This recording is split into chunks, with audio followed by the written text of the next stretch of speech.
नमस्कार, मी उज्ज्वला। आज मी महाराष्ट्रीयन थाळी केलेली आहे आणि ही थाळी करण्यासाठी कमीत कमी खर्चाचा उपयोग आणि कमीत कमी वेळेत करण्याचाही प्रयत्न केलेला आहे। यामध्ये वरण, भात, मिरची, भजे, शिरा, पोळी संपूर्ण स्वयंपाक केलेला आहे।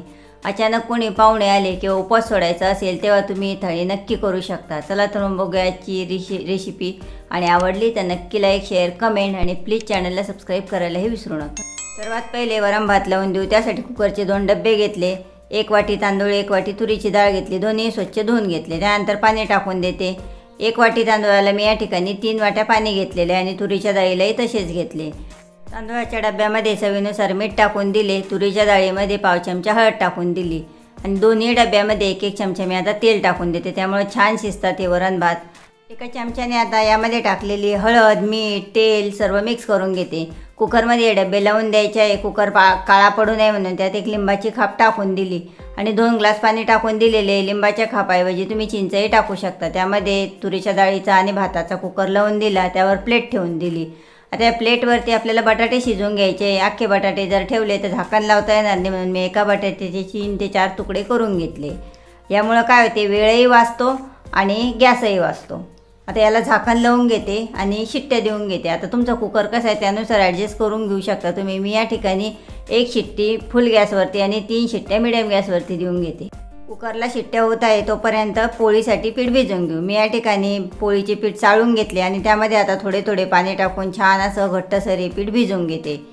बघा, असे घट्टसर पीठ तयार केले। आता लगेच याला मळत नाही बसायचे 5-10 मिनटं, तर थोडीशी मीठ लावून घ्यायची। पिठामध्ये आपण मीठ टाकलेले नव्हते, तर मीठ टाकून घेतले की थोडंसं पाणी टाकून ताटाला हे मीठ लावून घ्यायचे आणि त्या मिठामध्ये पीठ चांगले मळून घ्यायचे। असे फक्त 1 ते 1.5 मिनटं मळायचे, जास्त वेळ नाही मळायचे। अशा मुठा देऊन घ्यायच्या 1-1.5 मिनटासाठी। मीठ लावून घेतल्यानंतर 1 मिनिटभर हे पीठ मळून घेतले की 5 ते 6 मिनटासाठी ठेवून द्यायचे। लगेच याला मळत नाही बसायचं, बळ नाही लावत बसायचं। 5 ते 6 मिनटं झाले, बाकीचे कामं करून घेतली तोपर्यंत ओला हात करून घेतला की हे पीठ लगेच मळल्या जाते। फार बळही लागत नाही आणि वेळही लागत नाही। बघा, एकदम छान आणि मस्त असे पीठ तयार झालेले आहे। आता कोरडे पीठ चाळून घेते आणि हे ताट बाजूला ठेवून देते। मी सकाळच्या घाई गडबडीमध्ये अशाच पद्धतीने पीठ मळून घेते। पीठ भिजून ठेवले की भाजीची तयारी करते आणि नंतर हे मळून घेते। आता शिरा करून घेऊ। त्यासाठी पॅन गरम करायला ठेवला। पोहे खायच्या चमच्याने 5 ते 6 चमचे तूप गरम करायला ठेवून दिले। तूप गरम झाले की त्यामध्ये 1 वाटी भरून रवा टाकून दिला। रवा भाजून घ्यायचा आहे, मीडियम गॅसवरच भाजायचा। छान खरपूस खमंग भाजून घ्यायचा, सतत हलवत राहायचं आहे। कमीत कमी तुपामध्ये हा शिरा करत आहोत, त्यासोबत दुधाचा 1 थेंब मी वापरणार नाही, तर पाण्यामध्येच हा शिरा करणार आहे। तुम्ही दूधही वापरू शकता पाण्याऐवजी। मीडियम गॅसवरती 4 ते 5 मिनटं रवा छान असा भाजून घेतला। कलरही चेंज झालेला आहे, बघू शकता। आता गॅस एकदम कमी करून घेते आणि यामध्येच आपल्याला बदाम काजूचे कापही परतून घ्यायचे। आता मी या ठिकाणी बदाम काजूचे तुकडे घेतले। तुम्हाला जे ड्रायफ्रूट आवडतात ते घेऊ शकता। वेगळे परतून नाही घेतलेले आहेत, रव्यासोबतच हे छान असे परतून घ्यायचे। 1 मिनिटभर बदाम काजूचे कापही परतून घेतले। त्यानंतर यामध्ये पाणी टाकून द्यायचं। मी बाजूच्या गॅसवरती 1 वाटी रव्यासाठी 3 वाट्या पाणी गरम करायला ठेवून दिले होते। ते संपूर्ण उकळी आलेले पाणी यामध्ये टाकून देते। हलक्या हाताने पाणी यामध्ये मिक्स करून घेतले। गॅस एकदम कमी करून घेतलेला आहे अंगावर उडू नये म्हणून। आता यावरती झाकण ठेवून देते जवळपास 2 ते 3 मिनटासाठी। 2 ते 2.5 मिनटं झाले। आता झाकण काढून घेऊ। पाणी या रव्यामध्ये पूर्ण आटलेले आहे, पूर्ण रव्याने पाणी शोषून घेतले। आता पुन्हा डबल मिक्स करून घेऊ। असं पाणी टाकून केलेला शिरा चवीलाही खूप छान आणि मस्त लागतो। नक्की 1 वेळा करून बघा तुम्ही केलेला नसेल असा तर। आता यामध्ये गोडपणा येण्यासाठी साखर टाकून देते। 1 वाटी रव्यासाठी मी या ठिकाणी 1 वाटी साखर घेतलेली, ती संपूर्ण साखर यात टाकून देते।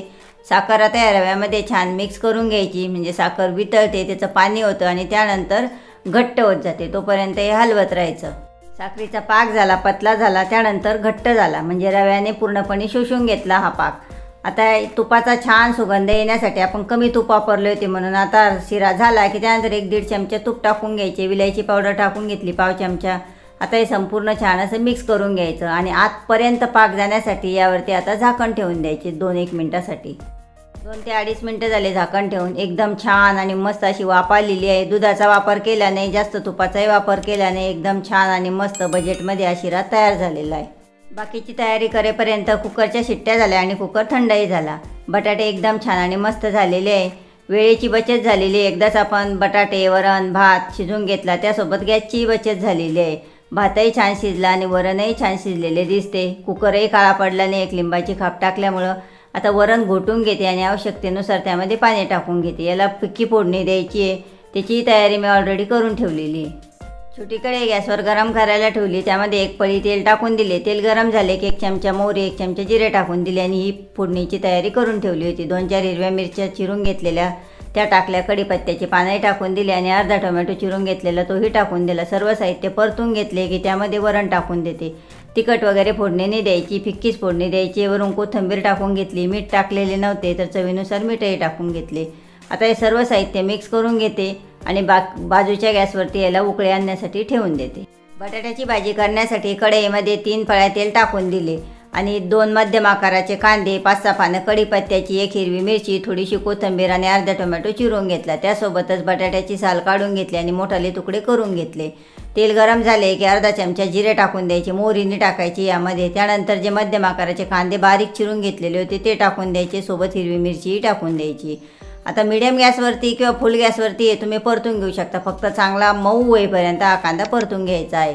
कांदा परतत आहे तोपर्यंत वरणालाही छान अशी उकळी आली. मी आता गॅस बंद करून टाकते आणि वरण खाली काढून घेते.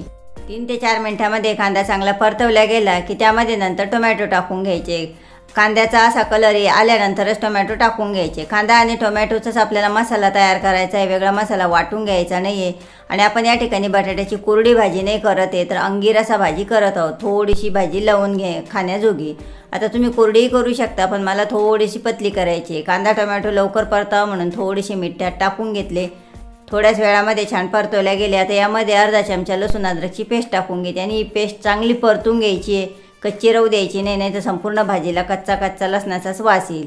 जवळपास 2-1 मिनटं मिडियम गॅसवरती लसूण अद्रकची पेस्ट परतवली की अर्धा चमचा गरम मसाला, 1 ते 1.5 चमचा लाल तिखटही टाकून घेतली. हिरवी मिरची टाकलेली आपण त्यामुळे लाल तिखटाचा वापर करताना जपूनच. आता यामध्ये जे बटाट्याच्या मोठ्याल्या फोडी केलेल्या आहेत त्या टाकून देऊ. मोठ्याल्या का केल्या तर आपल्याला यामध्ये पाणी टाकून घ्यायचे आणि शिजून घ्यायचे. फार बारीक जर केल्या तर त्याचा गाळा तयार होईल, लगदा तयार होईल.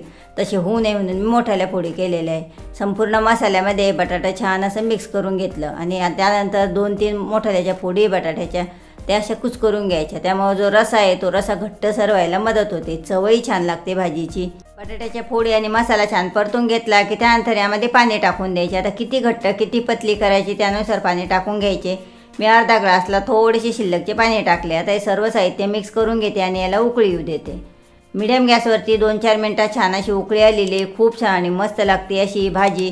आता अशीही खाऊ शकता तुम्ही, पण थोडीशी घट्ट जर करायची असेल तर यामध्ये शेंगदाण्याचा कूट टाकून घ्यायचा. अशी उकळी आल्यानंतरच शेंगदाण्याचा कूट टाकायचा. मी फक्त पोहे खायच्या चमच्याने 1 ते 1.5 चमचा कूट टाकून दिला. कूट मिक्स करून घेते आणि पुन्हा डबल याला थोडीशी उकळी येऊ देते.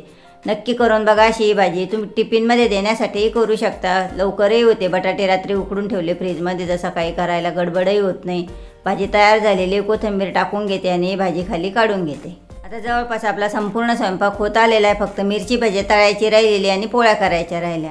कमीत कमी तेलात ही मिरची भजी तळले जा म्हणून मी एका मिरचीचे 2 तुकडे केले आणि त्यानंतर त्याच्या अशा खापा तयार करून घेतल्या. थोडीशी मीठ लावून घेते म्हणजे छान चव लागते. बाउलमध्ये 2 वाट्या बेसन पीठ घेतले, कोथिंबीर टाकून दिली, थोडीशी चवीनुसार मीठ आणि छान चव लागावं म्हणून अर्धा चमचा लसूण अद्रकची पेस्ट, 1/2 चमचा हळद टाकून घेतली. आता हे संपूर्ण साहित्य मिक्स करून घेते आणि यामध्ये थोडे थोडे पाणी टाकून मिरचीचे जसे बॅटर राहते मिरचीला लावण्यासाठी तसे घट्टसर बॅटर तयार करून घेते. हे बघा असे पीठ भिजून घेतलेले, ना जास्त घट्ट ना जास्त पतले. मिरची भज्याचे बेसन पीठ भिजण्यासाठी ठेवून दिले. आता पोळ्या करून घेऊ. पोळीचे पीठ छान असे तयार झालेले. छोटासा उंडा काढला, पोळपाटावर उंडा तयार करून घेतला, मळून घेतला की कोरड्या पिठामध्ये असं डुबवून घ्यायचा. त्यानंतर थोडासा लाटून घ्यायचा, कारण 4 पुडाची पोळी करणार आहे. अशी ही पोळी छोटीशी लाटली की त्याला तेल लावून घ्यायचे आणि 4 पुडं तयार करून घ्यायचे. तयार झालेला पोळीचा उंडा पिठामध्ये डुबवून घेतला. तो असा गोल करून घ्यायचा हाताने, त्यामुळे गोल पोळी लाटायला मदत होते. अशा प्रकारे उंडा तयार झाला की पुन्हा डबल पिठामध्ये डुबवून घेतला आणि छान उलटून पालटून दोन्ही बाजूनी पोळी लाटून घ्यायची. एकाच बाजूने नाही लाटायची, त्यामुळे पोळी फुगणार नाही. दोन्ही बाजूने अशा प्रकारे उलटून पालटून लाटली की पोळी छान अशी फुगते आणि मऊ राहते आणि दोन्ही बाजूनी सारखीच तयार होते. पीठ छान असे भिजवल्यामुळं पोळी चांगलीच होते, एकदम मस्त आणि पटपट लाटल्या जाते. आता ही पोळी तयार आहे. तयार झालेली पोळी ती टाकून देते. तवा मी ऑलरेडी गरम करायला ठेवून दिला होता. आता एका बाजूने 1-1.5 मिनटं भाजून घेऊ. 1-1.5 मिनटं भाजून घेतली की त्यानंतर उलटून घ्यायची आणि दुसऱ्या बाजूने 1.5-1 मिनटं भाजून घ्यायची. हे बघा एकदम छान आणि मस्त पोळी फुगायला लागलेली आहे. आता थोडासा तेलाची बोटं याला लावून घेऊ. पीठ भिजवताना आपण तेल वापरलेले नव्हते, फक्त पोळीचा उंडा तयार करताना तेल लावले आणि आता थोडीशी किंचित तेल लावून घ्यायचे, त्यामुळे पोळी नरम राहते, दुपारपर्यंत किंवा थंड झाल्यानंतरही नरमच राहते. आता ही दोन्ही बाजूने छान खमंग खरपूस भाजून घ्यायची. कुठेच कच्ची दिसत नाही आहे पोळी, बघू शकता. त्यासोबतच छान अशी फुगूसुद्धा लागली. अशाच पद्धतीने मी बाकीच्या पोळ्याही करून घेते. सर्वात शेवटी कढई काढायची, म्हणजे तळायचा जो पदार्थ आहे तो सर्वात शेवटी करायचा. आता यामध्येच आपण संपूर्ण स्वयंपाक केलेला आहे. आता पापड तळून घेते मी. एका पापडाचे 2 तुकडे करून घेतले आणि कढईमध्ये कमी तेल टाकलेले आहे, त्यामुळे एका पापडाचे 2 तुकडे केले. अख्खा एक पापड या तेलामध्ये मावणार नाही म्हणून कमीत कमी तेलाचा वापर करून आपण हे भजे वगैरे तळून घेणार आहे. मिरची भजे करणार आहे मी. बेसनपीठ मिरचीला असे लावून घेतले, एक्स्ट्राचे बेसनपीठ काढून टाकले की कढईत टाकून देते. तेल चांगले तापलेले, एवढ्या मिरच्या या कढईमध्ये बसल्या तेवढ्या टाकून घेतल्या. आता एका बाजूने थोड्या वेळ तळू देऊ. जवळपास 2 ते 3 मिनटं एका बाजूने तळून घेतल्या की त्यानंतर उलटून घ्यायच्या आणि दुसऱ्या बाजूने छान खमंग खरपूस तळून घ्यायच्या. कमीत कमी तेलामध्ये तळल्या जातात. असे मिरच्याचे तुकडे करून घेतले की म्हणजे जास्त तेल खराब होत नाही, कारण तळलेलं जे तेल आहे ते जास्त वेळा वापरता येत नाही आणि वायाला जाते. हे बघा, एकदम छान आणि मस्त दोन्ही बाजूने खमंग खरपूस या मिरच्या तळल्या गेल्या आणि मी मीडियम गॅसवरती तळल्या, त्यामुळे आतपर्यंत छान अशा तळल्या जातात. हे बघा, मिरच्याही तळून तयार झालेल्या. आता अशाच पद्धतीने बाकीच्या मिरच्याही तळून घेते. या ठिकाणी मी कमीत कमी वेळेचा उपयोग करून आणि कमीत कमी खर्चामध्ये महाराष्ट्रीयन थाळी करण्याचा प्रयत्न केलेला आहे. तुम्हाला कशी वाटली आहे नक्की कमेंटमध्ये सांगा. आवडली असेल तर नक्की लाईक करा, तुमच्या जवळच्यांना शेअर करा आणि चॅनलला सबस्क्राईब केले नसेल तर प्लीज सबस्क्राईब करून बेल आयकॉनवर प्रेस करायला हे विसरू नका. आणि अशी महाराष्ट्रीयन थाळी एकदा नक्की करून बघा. घरी खायला करा, कोणी आल्यानंतर करा किंवा उपवास सोडायलाही करू शकता. रेसिपी शेवटपर्यंत बघितल्याबद्दल खूप खूप धन्यवाद.